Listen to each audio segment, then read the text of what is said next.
Still has refugees here in Uganda. U Rwanda ruracafise impunzi ngaha muri Uganda, kandi aho shaka yuko amakungu avyumva neza. Harabaye inguvu z'amakungu na cane cane z'u Rwanda nyene kugira ngo hafutwe ingingo igenga ubuhunzi. Ivyo bikaba bimaze imyaka biriko biraba. Byari gusigura yuko iyo ngingo y'ubuhunzi ifuswe, u Rwanda ruba rutagisigaranye impunzi nimwe mu gihugu na kimwe cyo kwisi.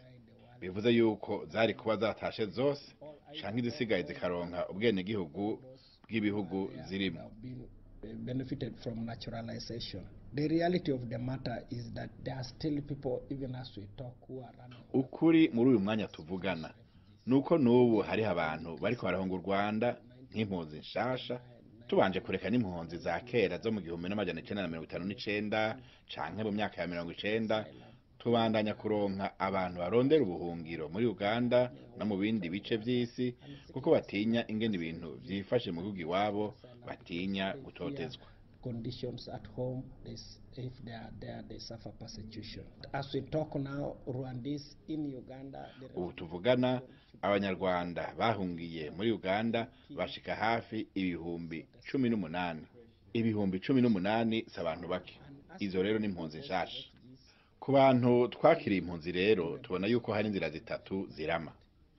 Kwizo mpunzi zo kwimurirwa mu kindi gihugu. Iya kabiri nuko dosubira mu gihugu c'amavuko. Aho rero hariho abanyarwanda bafashijwe gusubira mu Rwanda. Hanyuma kubera twemeje amasezerano ya Geneve, umuntu ategerezwa gutaha kugushaka kwiwe, kandi mwiteka ntidushobora gucura umuntu ku nguvu. Naho yomara imyaka 100 ngaha akibandanya kwitwa impunzi, kumurunga ikiwabo ku nguvu ntivyemewe mu mategeko. Is recognized as a refugee. To say go back now by force is not legally tenable. The third option would be naturalization. That is now inzira ya gatatu nukubaha ubwene gihugu.